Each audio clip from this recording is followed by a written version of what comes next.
Bismillahirrahmanirrahim. Lecture number 2. Study of selected texts of the Holy Quran. Surah Al-Fatiha. آج ہم جو ہے وہ سورۃ الفاتحہ کا ترجمہ اور اس کی تشریح جو ہے اس کے بارے میں پڑھیں گے، اور سورہ فاتحہ سے کچھ احکامات اخذ ہوتے ہیں ان کے بارے میں آپ لوگوں کو بتائیں گے۔ سب سے پہلے سورۃ الفاتحہ، اس کی تلاوت آپ لوگوں کے سامنے کرتا ہوں۔ اعوذ باللہ من الشیطان الرجیم، بسم اللہ الرحمن الرحیم، الحمد للہ رب العالمین، الرحمن الرحیم، مالک یوم الدین، ایاک نعبد و ایاک نستعین، اهدنا الصراط المستقيم، صراط الذين أنعمت عليهم غير المغضوب عليهم ولا الضالين،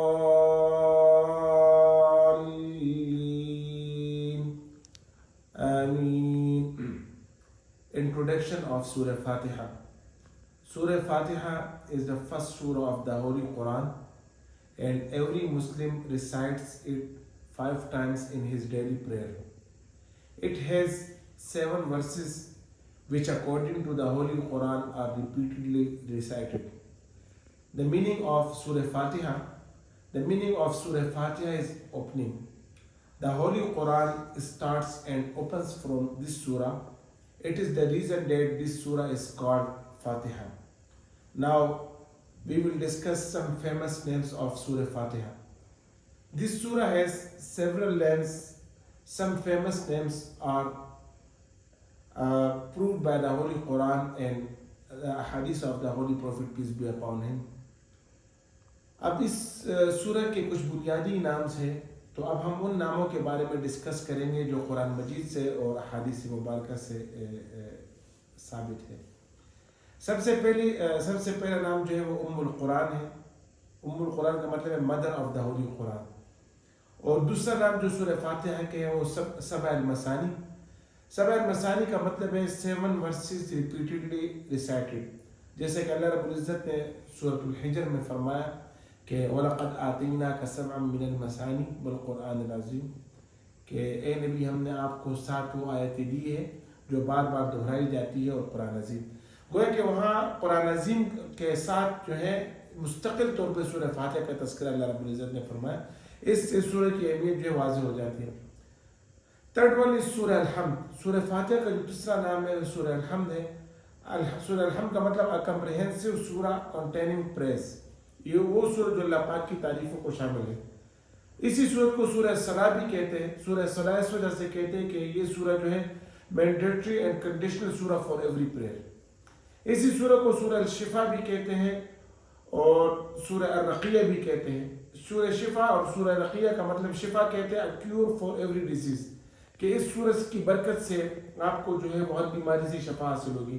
اسی طرح اس کو سورہ رقیہ بھی کہتے ہیں، سورہ recited for healing from a disease, کہ اگر آپ کسی بیمار شخص پر یہ سورت پڑھیں گے، پڑھ کے دم کریں گے تو اللہ رب العزت سورت کی برکت سے ان کو شفا عطا فرمائیں گے۔ اسی طرح اس سورہ کو سورہ الکافیہ بھی کہتے ہیں، the surah that is comprehensive to the topics of all other surah۔ اس کا مطلب یہ ہے کہ قرآن مجید کی دوسری صورتوں میں جن ٹاپکس کو ڈسکس کیا گیا ہے تو ان اوور آل ٹاپک کو جو ہے اس پہ سورۃ الفاتحہ میں روشنی ڈالی گئی ہے۔ اسی طرح اس سورت کو سورہ الکنز کہتے ہیں، جو ہے نا سورۃ الکنز کا مطلب ہے کہ دس سورہ از اے ٹریجر، کہ ایک خزانہ ہے۔ یہ سورہ فاتحہ کے طور سے بے شمار نام ہیں، لیکن یہ جتنے بھی نام ہم نے ذکر کیے یہ وہ نام ہے جو قرآن مجید سے یا ثابت یا حدیث مبارکہ صلی اللہ علیہ وسلم سے ثابت ہے۔ اس کے بعد 10 میجر پوائنٹس آف سورہ فاتحہ۔ سورہ فاتحہ سے 10 بنیادی اصول جو ہے اخذ ہوتے ہیں۔ ان میں سے پہلا اصول جو ہے وہ ہے right of all praises and thanks belongs to Allah almighty alone, کہ جتنی بھی تعریفات ہیں اور جتنے بھی شکر ہے اس کا مستحق صرف اللہ پاک کی ذات ہے۔ اور یہ سورہ فاتحہ کے اس حصے سے جو ہے یہ حکم لیا گیا ہے الحمدللہ، کہ ساری تعریفیں اللہ کے لیے۔ دوسرا حکم رب العالمین، lord of the entire universe is Allah almighty alone, کہ اللہ پاک سارے جہانوں کا رب ہے۔ تیسرا اصول unlimited graciousness of Allah Almighty الرحمن. الرحمن کا مطلب یہ ہے کہ وہ رب جن کی مہربانی سب پہ عام ہو، یعنی چاہے وہ مسلم ہو نان مسلم ہو، اس میں کوئی اسپیسیفک نہیں ہے کہ ان کی اس قوم کی نہیں ہے. تو الرحمن جن کی رحمت سب پر عام ہے. اور یہ رحمان جو ہے یہ قرآن مجید میں سورۃ الحشر میں بھی آیا ہے، واللہ الذی لا الہ الا ہو عالم الغیب والشہادہ هو الرحمن الرحیم. He is Allah beside whom none has the right to be worshipped but He, the all-known of the unseen, and He is the most gracious and the most merciful. چوتھا اصول جو سورہ فاتحہ سے اخذ ہوتا ہے وہ unlimited mercy of Allah Almighty، جیسے الرحیم. الرحمن اور الرحیم میں بنیادی فرق یہ ہے کہ الرحمن کہتے ہیں جو عام مہربان ہے، الرحیم جو بڑا مہربان ہے. الرحمن جو ہے اللہ پاک کی دنیا کے اعتبار سے صفت ہے کہ دنیا میں اللہ پاک عام مہربان ہے، مسلمانوں پر بھی، کافر پر بھی، سب بھی، دنیا میں جتنی بھی لوگ ہیں سب کو اس نے نوازا ہے. اور الرحیم کا مطلب ہے کہ جس پہ مہربان ہو تو کامل مہربان ہو. اس سے مراد قیامت کے دن کہ صرف اپنے جو ہے وہ مطیع و فرما بردار بندوں پر مہربان ہوگا اور کامل مہربان ہوگا. اس کے بعد پانچواں حکم جو ہے مالک یوم الدین، master of the day of judgment. Allah Almighty is the entire and sole master of the day of judgment. He will make his decision on the day of accountability about all actions committed by us in the day-to-day life, and which are all being recorded properly and timely. Allah Almighty will only be the final authority on the day. یعنی قیامت کے دن سب اللہ پاک کی بادشاہی ہوگی. قیامت کے دن اللہ رب العزت پوچھے کہ لمن الملک اليوم، آج کس کی بادشاہی ہے؟ تو دنیا کے سارے انسان یہ کہیں گے کہ للہ الواحد القہار، آج اس ذات کی بادشاہی ہے جو اللہ ہے، جو واحد ہے اور سب پر غالب ہے. اس کے بعد اب یہ جو اللہ پاک نے مالک یوم الدین فرمایا، اس کا یہ مطلب نہیں ہے کہ دنیا میں کسی اور کی بادشاہی، قیامت کے دن اس کی بادشاہی ہوگی. مطلب یہ کہ دنیا میں اللہ رب العزت نے اوروں کو بھی کچھ نہ کچھ اختیار دیا ہے، اور آخر میں کسی کو آخرت کے دن کسی کے پاس کوئی اختیار نہیں ہوگا. Principle number 6، right to be worshipped belongs to him alone. ایاک نعبد، یعنی یا اللہ ہم صرف تیری عبادت کرتے ہیں، آپ کے علاوہ کوئی عبادت کے مستحق نہیں ہے. صحیح؟ اور ہم آپ کی عبادت کیوں کرتے ہیں اس کے بارے میں سورہ انبیاء کی ورس نمبر 25 میں مینشن ہے، وما ارسلنا من قبلک من رسول الا نوحی الیہ انہ لا الہ الا انا فاعبدون.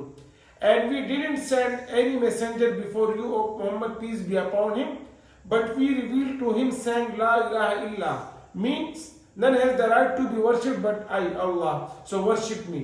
تو چونکہ اللہ رب العزت نے ہی ہمیں حکم دیا کہ میری عبادت کرنی ہے تو ہم صرف اسی کی عبادت کرتے ہیں. اصول number 7، right to seek help only from Allah Almighty. صرف اللہ ہی سے مدد لی جائے گی اور کسی سے مدد نہیں لی جائے گی. یا اللہ ایاک نستعین، ہم سب آپ ہی سے مدد مانگتے ہیں.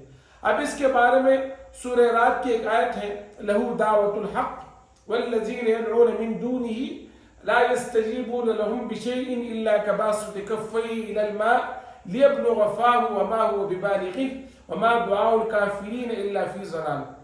For him is the word of truth, means none has the right to be worshipped but Allah, and those whom they invoke besides him answer them no more than one who stretches forth his hand at the edge of deep well for water to reach his mouth, but it reaches him not, and the invocation of the disbelievers is nothing but an error.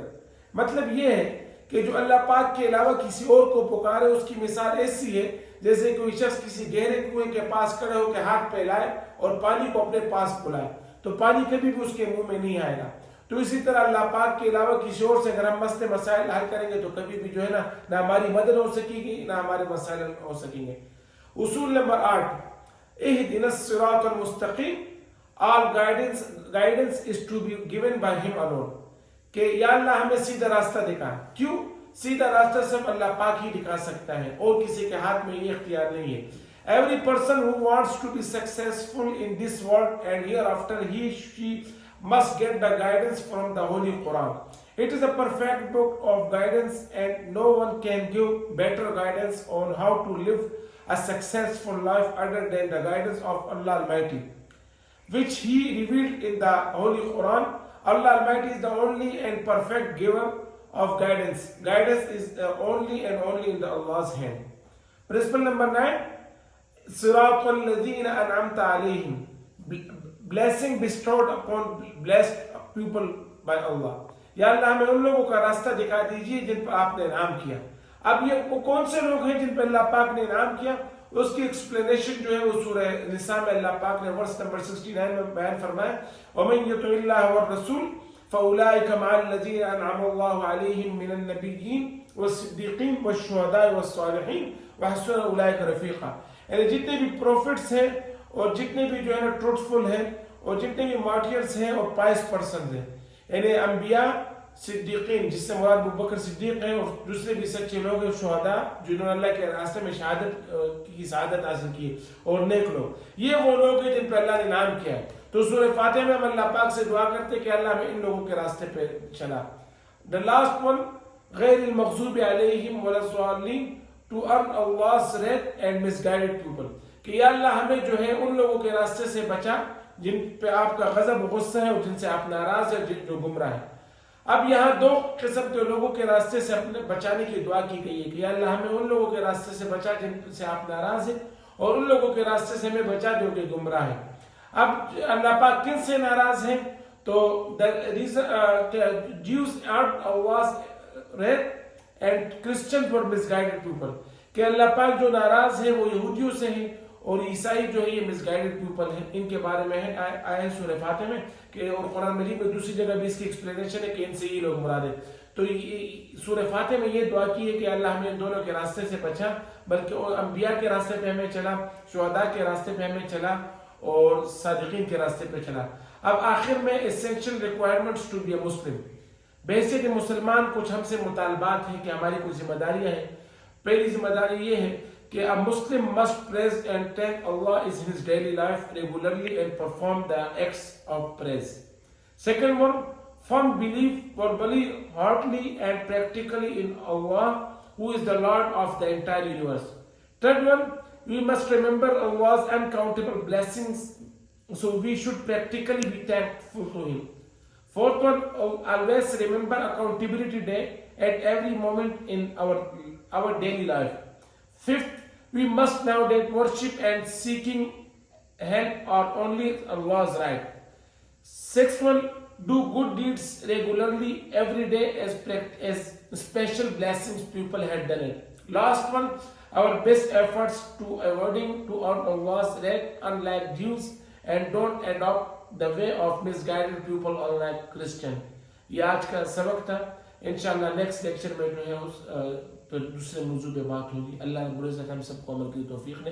وآخر دعوانا الحمدللہ رب العالمین.